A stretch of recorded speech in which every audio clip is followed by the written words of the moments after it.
Vamos a ver qué hablamos de esto de introducción a la cirugía oral. Porque, en definitiva, lo que vamos a dar, o lo que intento dar, es,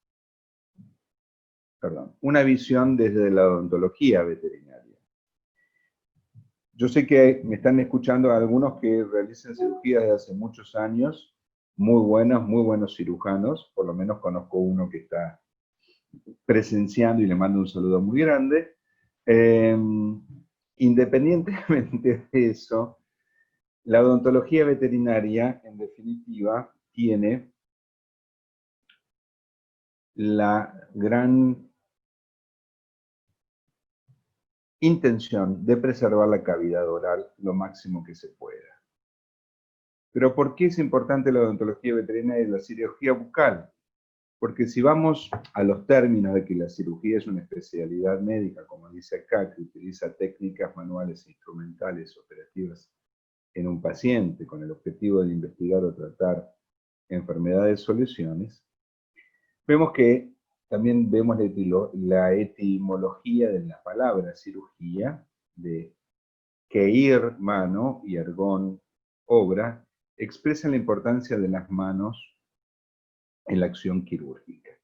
Y en el tema odontológico, lo que nosotros vemos es que el 90% de los procedimientos relacionados a la cura o tratamiento de las patologías orales se realizan quirúrgicamente.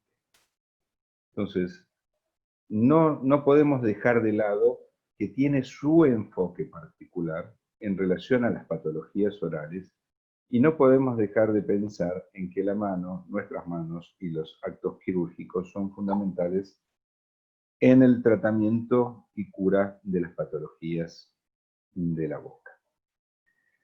Hablamos de la importancia de conocer el territorio y esas patologías. Cuando hablamos de territorio, lamentablemente, en nuestra formación veterinaria, no ha habido una gran formación sobre lo que es los tejidos dentales, sobre lo que son eventualmente las patologías orales, y muy difícil hablan sobre la anatomía, o sea, más allá de la anatomía de la cabeza y el cuello, la anatomía dental, la relación de dientes, es fundamental.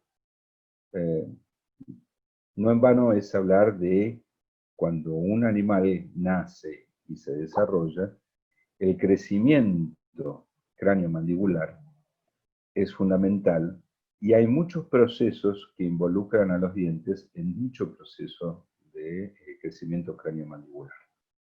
Entonces, conocer la anatomía correcta, conocer la ubicación de las piezas dentales, conocer cómo se forman las piezas dentales y al mismo tiempo cómo se van desarrollando y cumpliendo sus funciones, es fundamental para poder ir resolviendo después los problemas que surjan de, ya sea lesiones puramente, hablemos, quirúrgicas en el sentido habitual, y otras que están impregnadas y modificadas por las técnicas odontológicas.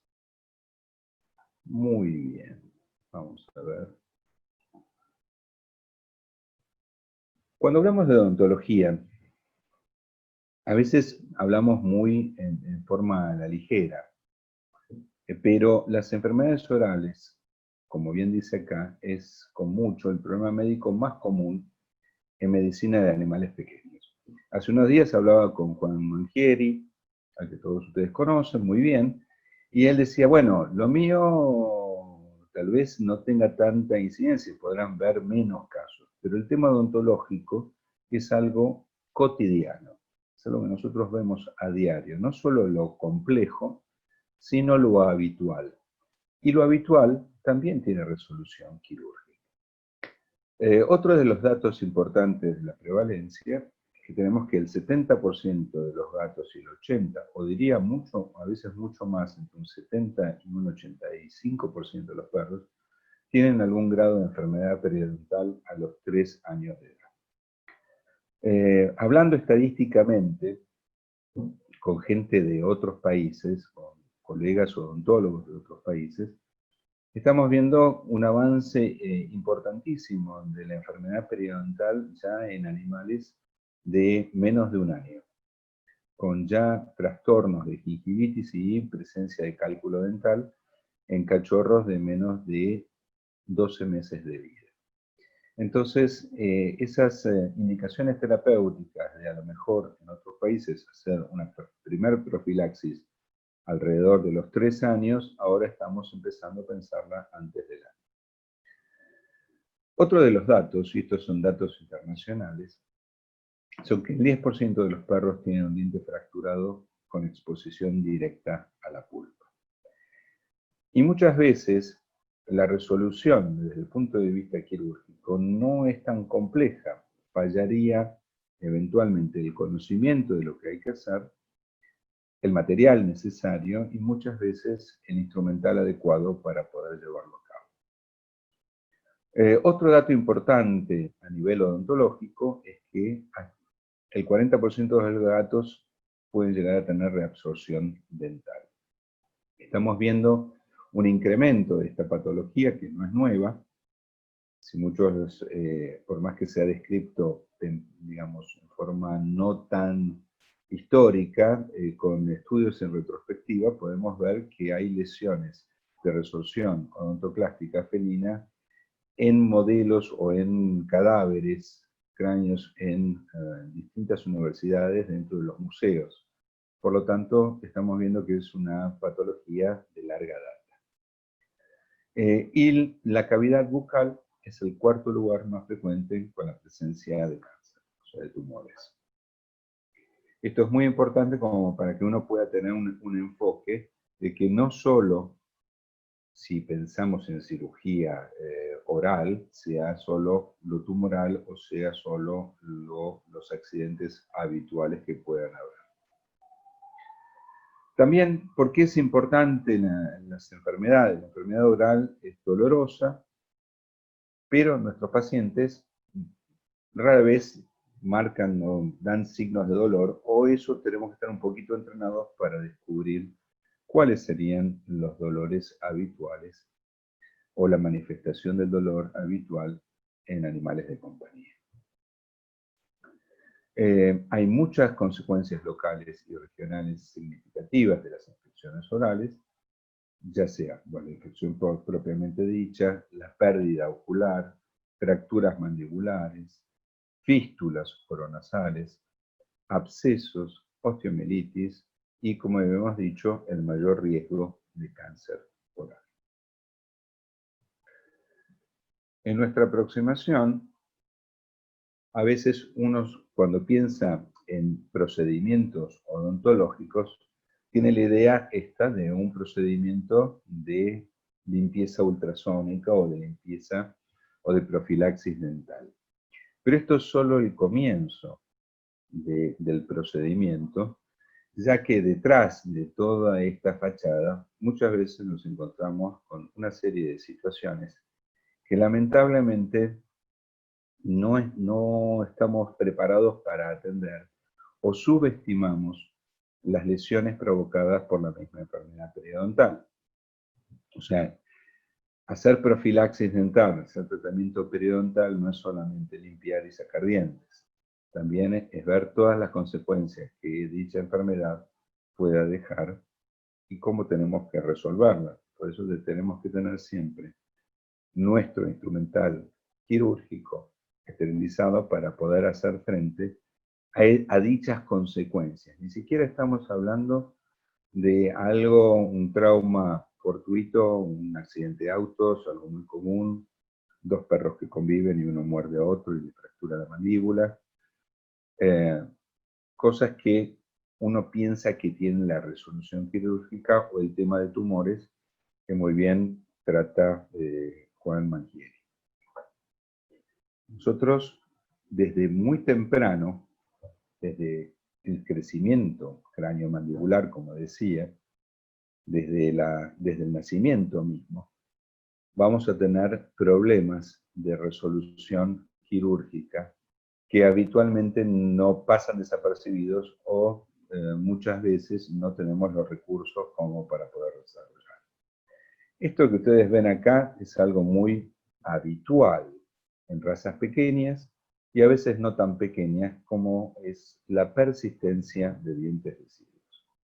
Uno dice, bueno, son dientes deciduos, no hay ningún problema, se van a caer solos, esperemos. Eso es lo que yo escucho habitualmente, es que los dientes deciduos, e incluso dicho por los propietarios, no tienen raíz. Y acá hablamos de todo lo contrario. Acá tenemos que hacer exodoncias múltiples, en muchos casos, con dientes que persisten en su raíz, por lo tanto no caen. Y en este caso ya tenemos a los 3 meses y medio, entre 3 meses y medio y 6 meses, un paciente quirúrgico para tratar. Ya sea porque ese diente de leche está generando alguna alteración craniomandibular que repercuta en lo que llamamos la oclusión, y debe ser retirado o removido ese diente de forma correcta, quirúrgica y sin ningún problema, sin tener que soportar ver cómo se fracturan las coronas y dejan los 2/3 de raíz dentro de la mandíbula o dentro del maxilar. ¿Por qué decimos que es importante entre 3 meses y medio y 6 meses, si recién a los 6 meses tendríamos el recambio definitivo? Porque muchas veces, como dije, estas piezas deciduas alteran el normal crecimiento de la mandíbula y del maxilar superior. Ustedes recordarán que tanto mandíbula como maxilar superior tienen centros de crecimiento independiente y que a veces uno puede adelantar o retrasar al otro. Entonces, la persistencia o la presencia incluso de un diente deciduo puede estar alterando el normal desarrollo de alguna de estas dos partes, ya sea del maxilar o de la mandíbula. A esto nosotros lo llamamos ortodoncia interceptiva, que es una forma de liberar el crecimiento normal de ambos huesos. Durante el crecimiento, o digamos ya no el crecimiento, sino el nacimiento, vemos que hay lesiones, hay fisuras palatinas y labios leporinos, productos ya sean primarios o secundarios, productos básicamente de una alteración en el desarrollo embrionario. Si ustedes recuerdan, los procesos palatinos pueden tener dificultad en su crecimiento y uno quedar más incompleto que otro y generar una fístula o una fisura palatina de primer grado. El otro trastorno palatino es cuando esos procesos palatinos crecen normalmente, pero tienen la inhabilidad de fusionarse entre sí. Por lo tanto, queda una línea media abierta, que a su vez, si continúan por la línea palatina media o el proceso palatino incompleto, podemos llegar a tener un labio leporino. Y ahí ya tenemos otro tema quirúrgico a resolver. Como ven, las fisuras palatinas, que generan fístulas oronasales de origen congénito o adquirido, que puede ser también por trauma, delimitan o impiden un normal desarrollo y muchas veces la muerte del cachorro. En ese caso deberíamos hacer un tratamiento de cuidado, un sondeo, alimentación y esperar hasta los 3 meses y medio para lograr hacer una cirugía correctiva. Obviamente la forma y técnicas la veremos dentro del curso, pero evidentemente existen muchas técnicas para poder cerrar estos defectos. Otro de los grandes puntos que uno piensa que no es quirúrgico, sino es solamente un proceso de higiene, pero en definitiva lo es la enfermedad periodontal que habíamos hablado, que es tan frecuente en nuestros días. Y cada vez esto se va incrementando. No sé si por efecto de hábitos alimenticios o del tipo de alimento. pero la realidad es que viene aumentando y viene presentándose en forma prematura mucho antes de lo que nosotros habíamos visto años atrás. En esta boca, obviamente, hay muchas cosas por resolver, y a veces no es solamente quitar los dientes, sino que muchas veces vamos a tener que ver las secuelas que dejan estos dientes, las comunicaciones oronasales, las fístulas, que son siempre de resolución quirúrgica. Aquí otra vez una típica enfermedad periodontal. Y en gato, aquí también tenemos, nos olvidamos que los gatos también tienen, más allá de la gingivoestomatitis, que a veces nos dan dolores de cabeza, las resorciones odontoclásticas, la gingivitis o necrosante juvenil, tenemos trastornos de tipo periodontal, con su enfermedad periodontal, y tenemos que poder hacer el diagnóstico diferencial con las otras patologías. Muchas veces, por modas, todo es gingivoestomatitis y nos olvidamos de la enfermedad periodontal. Y si hablábamos 20 años atrás, era todo enfermedad periodontal y nos olvidábamos de la gingivoestomatitis. Así que bueno, esto también tiene resolución quirúrgica, la parte de profilaxis. Esto, no sé si ustedes llegan a poder identificar, es un colmillo con una lesión mediana en la unión entre el cemento y el esmalte, que es una lesión degenerativa, resortiva, pero si ustedes se fijan, este colmillo no está ubicado en el lugar habitual. No sé si alguno de ustedes han visto patologías de esta similar, sino que este colmillo estaba ubicado adentro del hueso. Esto es lo que se llama una impactación dental. Ven que el colmillo que está en la imagen superior generó un proceso infeccioso, un absceso y una fístula, mientras que el otro colmillo impactado no presenta ningún tipo de lesiones. Y la resolución fue quirúrgica, quitar a través de la fístula que se había generado esta pieza dental que no ha logrado erupcionar.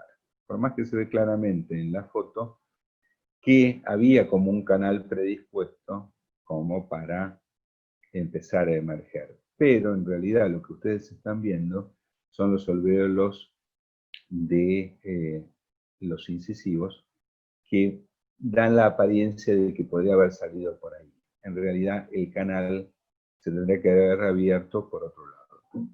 Ese diente choca contra los incisivos, no logra ubicar su espacio eruptivo y permanece sepultado en el hueso. Otras lesiones que podemos ver de dientes que han sufrido a lo mejor alguna falla, algún choque, una concusión y que generaron la muerte temprana de la pulpa, y vemos como en apariencia está bien, pero por dentro ese diente está completamente necrosado. Y seguimos juntando. Otra vez los casos de persistencia dental. No sé si llegan a ver en esta zona, no sé si se ve, a ver, un segundito, ahí, en esa zona, que es la persistencia, en este caso ya habíamos retirado, la persistencia del tercer premolar superior. La persistencia de ese premolar superior, que muchas veces no se le da demasiada trascendencia, genera desvío del eje del cuarto premolar. Y en estos perritos hacen que ese cuarto premolar no funcione correctamente en relación con el primer molar inferior y sea una pieza que tienda a comprometerse periodontalmente mucho más temprano que cualquier otra pieza de la boca del paciente. Vamos a definir. Borramos. No, acá no.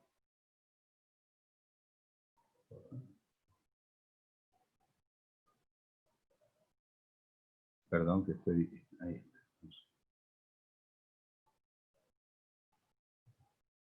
Y vamos a borrar estas. Bueno, vamos a la parte quirúrgica. Como ven, esto es algo mucho más frecuente de lo que se imaginan y su resolución a veces se ve un poquito más complicado y necesitamos de tal vez métodos mínimamente invasivos para poder resolver esta fractura. Esto es lo que nosotros llamamos una fractura patológica. Las fracturas patológicas son consecuencias de un avance de la enfermedad periodontal y un debilitamiento del maxilar en relación al primer molar y al cuarto premolar inferior.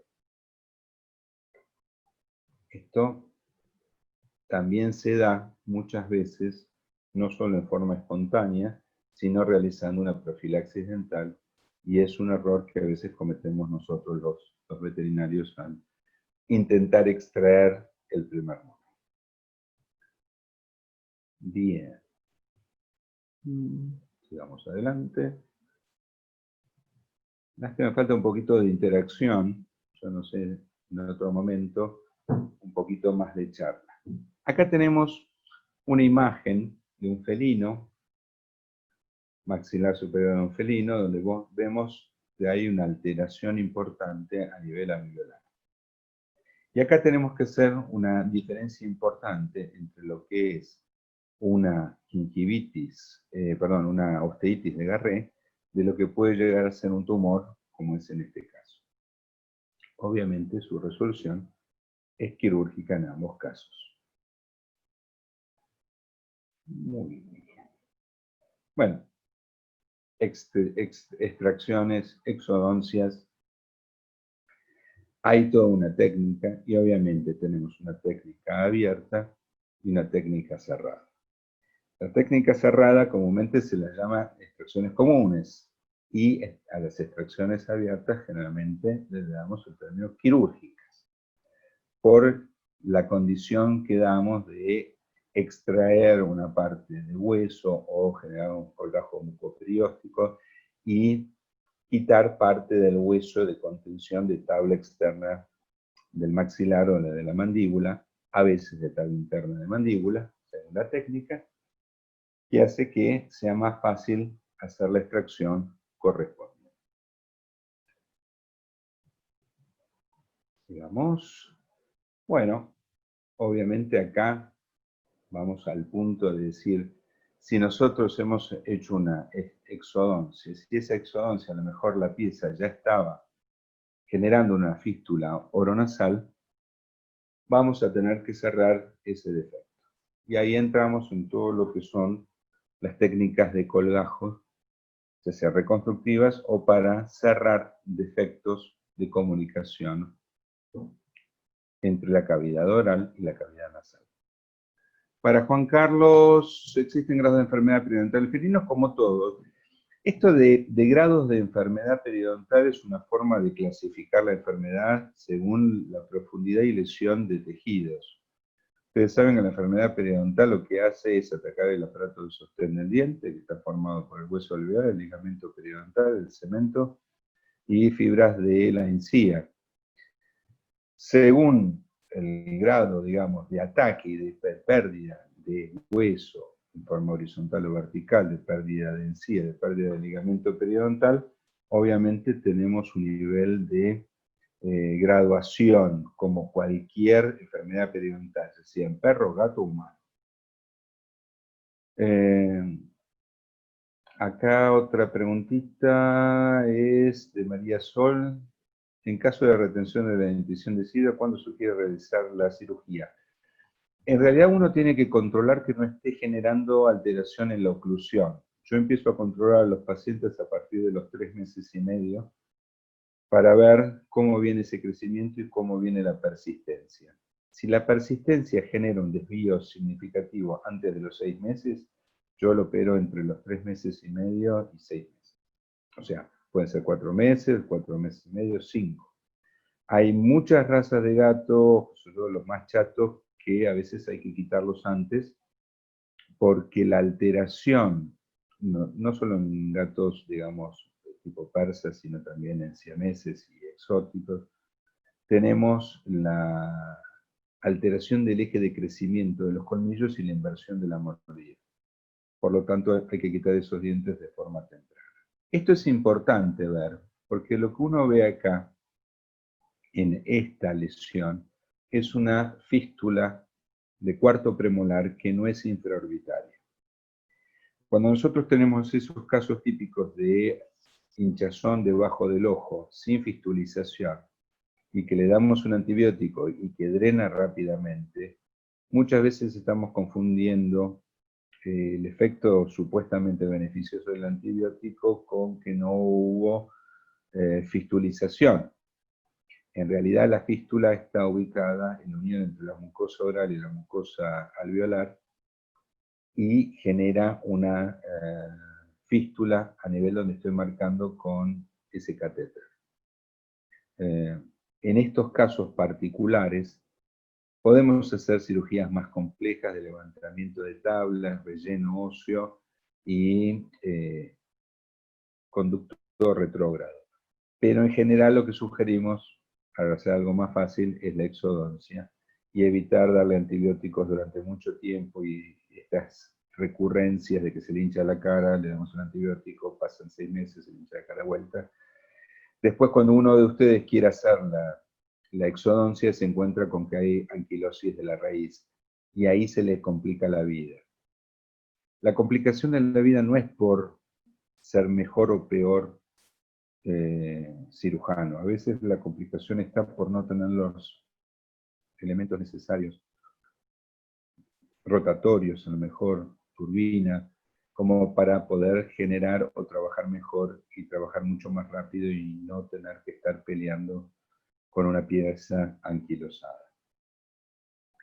Entonces, a veces la limitante de la odontología, digamos, de la cirugía odontológica, no está en la pericia del profesional, sino muchas veces en la falta del material o el instrumental adecuado. A ver, obviamente esto es quirúrgico. Esto sí, es un tumor en la base de la lengua, en la parte de contacto del frenillo, y tenemos un tumor que hay que ver hacia dónde tiene sus proyecciones. Esto lo van a ver mejor con Juan que conmigo, pero estamos hablando de un buen análisis de la boca. Estas eran las fístulas que yo decía, las infraorbitarias. También trabajos típicos que a veces no conviene hacer tratamiento de conducto, sino pasamos directamente a la exodoncia. Y en función de cuán anquilosada esté la raíz de esa pieza, más fácil o menos fácil será la extracción. ¿Qué otra cosa más tenemos por acá? Bueno. Si ustedes ven esto, tal vez no les llame demasiado la atención. Pueden ver un diente de leche un poquito inflamado, como en la parte superior del diente de leche, 2 P1, un P2, un premolar 3 en la parte superior. Esto es un cachorro, y aparentemente eso era como un proceso inflamatorio. En realidad ese proceso se llama quiste dentígeno, junto con un tumor de un ameloblastoma. Ven la proyección que tenía y la cantidad de dientecitos inmaduros o anómalos que tiene, como una bolsa de dientes mal formados, como si fuese una repetición de las láminas dentales, pero repetidas al infinito. Más allá del quiste, hay un proceso tumoral de ameloblastoma. Por lo tanto, hay que hacer una extensa cirugía, porque si no esto recidiva constantemente y además genera líquido que va presionando sobre el crecimiento de los huesos normales del paciente. No sé si llegan a ver claramente, pero tenemos una separación notoria entre el primer molar inferior y el cuarto premolar inferior. Esto es una linda fractura. Tenemos el paciente completamente fracturado, con lo cual todavía tenemos las piezas dentales, que son una gran ayuda para una de las técnicas odontológicas típicas de resolución de fracturas de mandíbula. Bien, acá vemos que los dientes supuestamente están perfectos, pero tenemos una gingivoestomatitis. Y acá nos encontramos también con un desafío quirúrgico. Porque uno dice, bueno, esto le limpio los dientes y listo. No, no hay resolución limpiando los dientes en un alto porcentaje de pacientes con estos signos, sino tenemos que hacer una exodoncia completa. Esa exodoncia completa requiere de mucha habilidad para no dejar ningún fragmento del diente dentro del alvéolo, porque si nosotros dejamos al menos un pedacito de ese fragmento dentro del alvéolo, vamos a seguir teniendo el proceso de la gingivoestomatitis linfoplasmocitaria. Sabemos estadísticamente que hay un solo 70% de casos que son resueltos con la exodoncia. Hay un 30% de casos que no lo vamos a poder resolver. Pero ese 70% de casos necesitamos sí o sí la extracción completa de la pieza, el fresado interno del alvéolo, la exéresis de tejido necrosado o de tejido inflamatorio y el cierre de esas lesiones. Yo eso le agregaría un tratamiento no solo terapéutico, antibiótico y antiinflamatorio, sino que últimamente estamos desarrollando, digamos, una técnica de láser para bajar la inflamación y de generar una mejoría dentro del tejido del fémur. Esto es un desafío porque esos dientes no tienen proceso periodontal, no tienen enfermedad periodontal. Por lo tanto, su periodonto y el hueso están funcionando correctamente.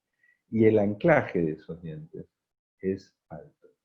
Entonces, debemos saber utilizar la técnica para poder quitar todos los elementos radiculares que no persisten y a su vez, con una turbina, poder fresar el alvéolo para poder tener mayor éxito en nuestro tratamiento. Otro desafío quirúrgico. Bien, acá también vemos una fractura, las típicas fracturas, o porque lo agarró el perro del vecino, o porque lo agarró mi perro. De esas tenemos unas cuantas a diario dentro de la clínica.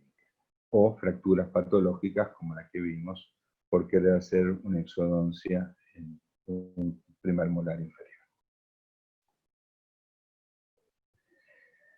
Cuando empecemos a hablar y hablamos de las lesiones que se podían presentar de tipo doloroso, tenemos las osteomielitis.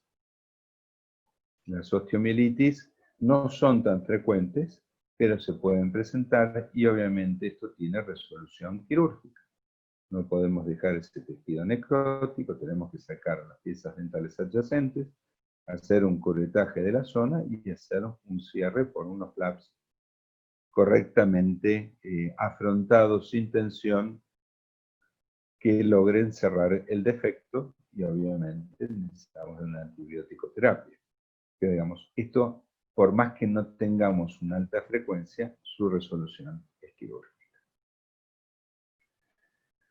Y esto, a ver, odontoma.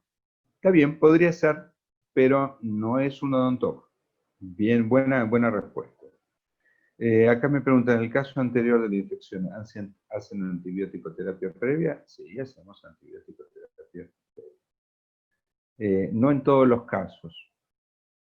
O sea, eso es un tema que lo vamos a charlar si quieren en los cursos, pero el tema de dar antibiótico hay que estar muy consciente de por qué lo estamos dando, para qué procedimiento lo vamos a hacer y si realmente se justifica. Absceso, Juan Carlos, no. Betina, absceso, no. Hiperplasia gingival, no. Flemón, tampoco. Si yo le vamos a dar una idea. Épulis tampoco, está bien, todo me parece muy, muy bueno. Pero si yo le digo que eso, si lo punzo muchas veces, puedo obtener líquido. Y ese líquido puede ser rico en colesterol. Y esto se presenta, tal vez no tan frecuentemente, pero se pueden presentar ya con el animal adulto por su tipo de crecimiento.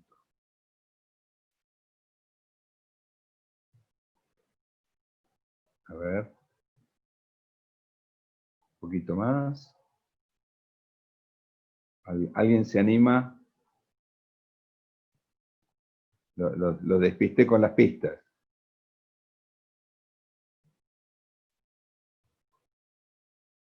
Si yo les digo tejido embrionario, menos todavía.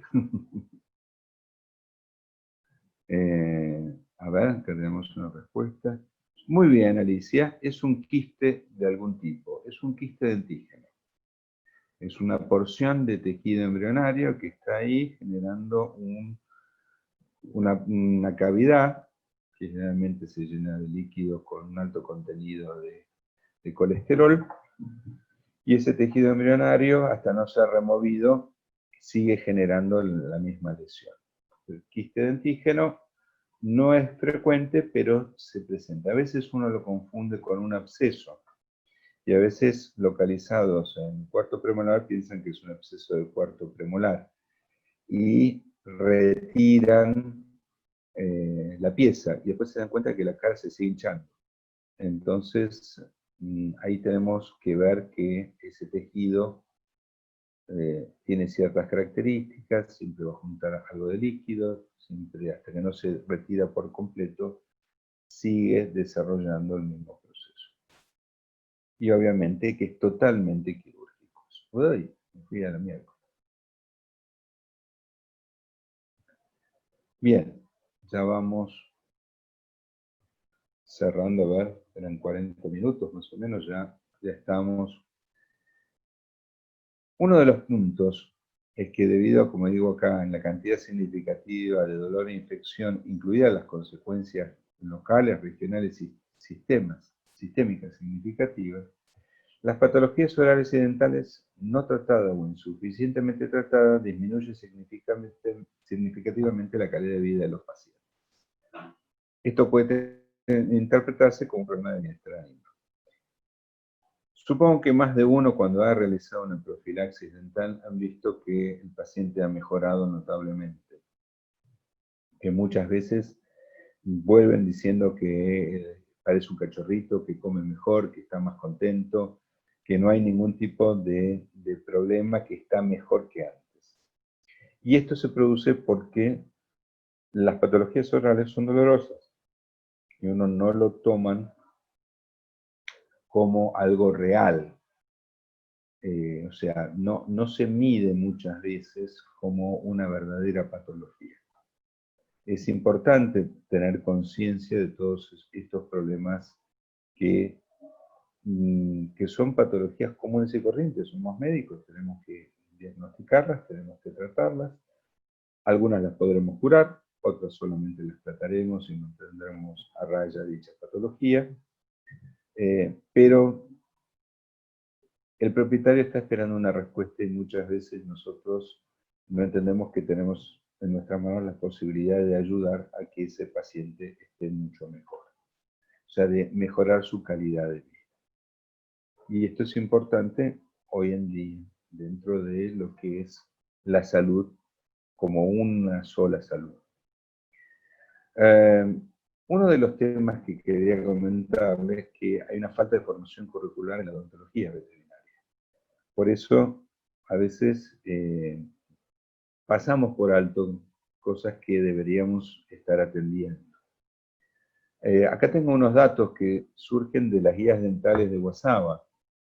La WASABA es una asociación internacional de médicos especializados en pequeños animales que desarrollan guías de consulta y hace 3 años ya lanzamos, digo lanzamos porque formo parte del grupo de las guías dentales, del comité de grupo dental de WhatsApp, las guías dentales para todo el mundo. Entonces la información que nos llega, o de estadísticas más fidedignas, pueden ser de otros países. Y acá tenemos que incluso en Estados Unidos, menos del 20% de las facultades tienen algún veterinario dentista dentro de su equipo. O sea, no hay especialistas odontólogos dentro de los equipos de formación académica. Supongo que también pasa en las facultades de Latinoamérica, de Europa, de Asia, en donde no se le da la trascendencia a la parte odontológica y donde, digamos, brillan otras especialidades. Tampoco en el concepto de tener odontólogos en clínicas. Y hay muy poco continuing education, o sea, educación continua odontológico en el mundo. Pareciera que no hemos sido lo suficientemente hábiles los odontólogos para estimularlos a los clínicos y a los cirujanos a incursionar en el mundo odontológico y a descubrir que incluso existen otras técnicas de las que no han oído hablar, otras formas de enfocar el tratamiento, otro tipo de instrumental y otro tipo de materias o materiales que utilizamos en la reconstrucción. Un poco es acercarlos a todos ustedes a este mundo distinto, a este mundo donde tenemos algunas alternativas, a veces costosas, a veces no tan costosas, que nos permitan brindar una mejor calidad de vida a los pacientes y poder resolver y mejorar, como decimos algo, el dolor, las patologías que no son bien diagnosticadas, que no se ven con claridad, y hacer diagnósticos diferenciales correctos para las patologías orales. Contándole un poquito de lo anterior, existen muchos mitos alrededor de la odontología veterinaria. Muchos de estos son muy conocidos, esto de que les contaba de que los dientes de leche no tienen raíces, y que bueno, a veces uno, como no los recuerda o no sabe cuántos dientes tiene un gato, cosas que no les voy a preguntar ahora, surgen como mitología alrededor de lo que les puede llegar a pasar. Las patologías orales, dentales y maxilofaciales son muchas veces tratadas pobremente, tal vez porque no tenemos esa formación o no tenemos el recurso o creemos que no tenemos el recurso adecuado cuando sí lo podemos llegar a tener. La desinformación en general no solo provoca tratar pobremente de las patologías, sino que esto en el mundo entero, no tanto en Argentina, ha incentivado el florecimiento de tratamientos sin anestesia. Y la gente pide tratamientos sin anestesia. Entonces ahí es donde nosotros otra vez nos encontramos con el marketing de la odontología, que no solo tenemos que vender un procedimiento, sino tenemos que vender una anestesia. Para lo que es una cirugía convencional, no hace falta tener que vender la anestesia porque viene incluida. Pero en los procedimientos odontológicos, encima que la gente a veces hace parámetros o parangоnes con la parte humana, no quiere dormir al paciente, no quiere entender que esto es un procedimiento quirúrgico con un riesgo anestésico que tiene que ser evaluado, y desea hacer tratamientos sin anestesia, y muchos colegas lamentablemente ofrecen el tratamiento sin anestesia cuando debería ofrecer el otro procedimiento. O sea, no quiere decir que uno no puede hacer una limpieza, un traje manual en algo muy simple, con mucha paciencia, pero que conceptualmente esté obrando correctamente. Ahora, quitar el sarro de las coronas de un paciente que necesita tratamiento periodontal porque queda lindo, pero no ataca el verdadero problema, no es ni ético ni tampoco es funcional a la salud del paciente. La confusión al respecto del origen de la enfermedad periodontal ha generado una cultura del abuso de antibióticos, o sea, que empezamos con antibióticos y generamos resistencia antimicrobiana. Como conclusiones dentro de esto que estoy comentando, o sea, no hay un área que no necesita más educación y estandarización como la odontología veterinaria. Por eso a veces nos ocupamos de difundir estas guías de consenso para tratar de trabajar y consensuar los mejores métodos, los mejores procedimientos. Así que bien, haciendo un poquito de raconto, vamos cerrando. Y lo que ofrecemos dentro del curso, entre ustedes han visto de un montón de patologías que están orbitando un diente, digamos, proponemos reconocer el territorio, o sea, vamos al lugar donde ocurren las cosas y donde se entiende la anatomía, la fisiología local. Conocer esas patologías más frecuentes que se presentan. Poder incorporar una mirada odontológica dentro de la clínica, o sea, ver que hay otras resoluciones en miradas que no requieren de mucho conocimiento profundo, pero sí de sentido común. La odontología lo único que requiere es correr el velo de los labios y mirar adentro, correr el telón y mirar adentro de la boca. Muchas veces los diagnósticos son mucho más sencillos de lo que uno supone o lo que el clínico supone que es. Conocer las técnicas odontológicas más adaptables a la veterinaria, o sea, las técnicas odontológicas veterinarias y las técnicas odontológicas humanas que podemos reír adaptando a la parte veterinaria. Hay mucho material odontológico que puede ser aplicado y que lamentablemente o por desconocimiento o porque supuestamente es caro, no se realizan dentro de las cirugías convencionales de la boca. Intentamos mejorar nuestro diagnóstico sobre patologías orales. A veces yo entiendo que puede ser un poquito confuso porque los signos son similares, pero los especialistas nos basamos en detalles y esos detalles hacen que hagamos la diferencia en un tratamiento. Yo muchas veces digo cuando saco un diente, y un diente de leche, por ejemplo, que tiene, como les decía, 1/3 de corona y 2/3 de raíz, y que se puede llegar a partir y que queda una puntita del ápice retenida. Bueno, cuando saco esa puntita porque se fracturó ese diente, siempre digo, a mí me pagan por esto. No me pagan por el diente que se ve o la corona que saqué, que se la puedo quebrar fácilmente, sino me están pagando realmente por lo que va a generar el problema a larga edad, en el tiempo, que es especializarse en poder hacer las cosas odontológicamente correctas. Y tener una mirada diferente a problemas odontológicos cotidianos.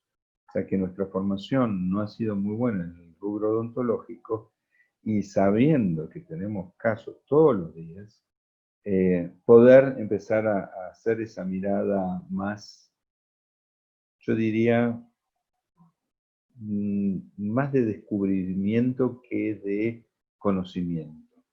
O sea, el conocimiento es importante, pero uno tiene que descubrir cosas con solo mirarlas. Y descubrir una especialidad llena de matices, que generalmente no la tenemos. Entonces, prepararnos para que nuestro consultorio, en nuestra sala de espera, no se asusten tanto por la sangre que sale del quirófano, pero les dejo este regalito de Miroslav Pavlicek, que es un colega checo que se dedica a hacer este tipo de caricaturas. Y yo estaría cerrando, tal vez, esto era 40, ya estamos en la hora de charla, la posibilidad de contestar las preguntas que hayan surgido. ¿Qué toman de referencia para decir una exodoncia total? Supongo que me están pidiendo una exodoncia total en felinos. Estamos hablando de una exodoncia por algún problemita en felina. Perfecto. Mirá, lo que vos tenés que tomar en referencia es primero que la gingivitis y la alteración que puedas encontrar desde el punto de vista clínico sea de origen linfoplasmocítico y no de otro origen como puede ser enfermedad periodontal. Más allá de que puede existir, coexistir dichas patologías. Podés tener gingivoestomatitis y también podés tener enfermedad periodontal. Pero una vez diagnosticada la gingivoestomatitis, es solo cuestión de convencer al dueño y para hacer la exodoncia total. Muchas veces vienen pacientes que le quieren dar una oportunidad. Bueno, empezamos con un corticoide, empezamos con el estomagido, empezamos con antibiótico, y eso se repite, no se hace una higiene y se va generando un círculo vicioso donde cada vez duran menos los procedimientos. Entonces, la idea es ver la calidad de tejido, cómo está desfigurable el tejido, si obedece a enfermedad periodontal o si es gingivoestomatitis. Una vez que tenemos la certeza de la gingivoestomatitis, listo, lo sacamos y otra cosa mariposa. Es difícil para el propietario entender el concepto, porque lo ve que los dientes están sanitos, están limpitos, o a veces no tanto, pero están más o menos y están anclados, entonces eso es lo más difícil. Espero haber sido claro. Después, cuando queda abierto el conducto dental, ¿qué material se usa para taparlo y cuál es la toilette previa? Bueno, cuando queda abierto el conducto dental, lo importante es saber el tiempo transcurrido y ver la viabilidad de la pulpa. Porque si tenemos un proceso que ha estado mucho tiempo abierto, la contaminación pulpar es importante. Entonces, el tiempo juega en contra nuestro. Lo que generalmente se usan son dos tipos de materiales con una exposición pulpar. Uno es un recubrimiento pulpar directo de hidróxido de calcio. Eso genera una necrosis sobre los odontoblastos y una estimulación del odontoblasto periférico que genera dentina terciaria cuaternaria. Y eso permite ir sellando la lesión. Cuando nosotros colocamos el producto, supongamos que no ha pasado mucho tiempo, que hay una pequeña necrosis, logramos quitar, hacemos una pulpotomía parcial, sacamos parte de la pulpa necrosada y ahí colocamos el hidróxido de calcio. El hidróxido de calcio no tiene sostén mecánico, por lo tanto vamos a necesitar sí o sí cubrir el diente con alguna sustancia, algún ionómero vítreo, como para generar que esa persistencia del hidróxido de calcio genere esta necrosis y a su vez esta estimulación odontoblástica. Por eso es lo que nosotros hacemos, siempre manteniendo las condiciones más higiénicas posibles. Hacemos un brocamiento con clorhexidina, esperamos. Ahí es donde requiere tal vez tener una turbina, o se puede reemplazar con una pera de goma para secar con aire puntualmente la lesión, esperar que no sangre más, se seca con aire, se coloca el recubrimiento pulpar directo y luego se pone el ionómero vítreo o algún otro cemento que haga de sostén de ese hidróxido de calcio. Me parece que con eso bien. Acá tenemos otra pregunta que dice: la diferencia entre ambas, gingivoestomatitis y enfermedad periodontal. La enfermedad periodontal va a generar lesiones inflamatorias en derredor de la placa bacteriana y no va a tener una mayor prolongación sobre la mucosa bucal, a diferencia de la gingivoestomatitis, que abarca superficies mayores, incluso cuando no vemos tártaro o placa bacteriana. La consistencia del tejido lipoplasmocítico es un poco más friable que el tejido inflamatorio de tipo reacción inflamatoria de enfermedad periodontal. Esas diferencias yo entiendo que pueden ser muy sutiles, pero existen. Es una cuestión de entrenamiento de ojos, y entrenamiento viendo la experiencia sobre cómo se va haciendo. Ahí espero, ahí no hay nada matemático que podamos definir. Así que bueno, pero a ver, la viabilidad de la pulpa la determina por el color del esmalte. No, la pulpa la tenés que ver en forma directa. Si la pulpa está necrótica, la ves en forma directa, si sangra o no sangra. ¿Cuál es el problema del tiempo transcurrido y del sangrado de la pulpa? Que algunas aparentemente sana o sana haya sido atravesada por su conexión a internet. El color del esmalte determina otras cosas. Lo que uno puede ver con el color de esmalte es lo que son los estallidos pulpares de infiltración de sangre en los canalículos dentinales. Y obviamente también cuando hay necrosis pulpar, sí, ya es un diagnóstico cantado. El color del esmalte se vuelve más opaco. Y si hacemos transluminiscencia, peor. Alicia, me encantaría ir conociendo los elementos instrumentales que usa y cómo los usa. Bueno, estás invitada al curso, así que vamos a ver. Es una larga lista de instrumental.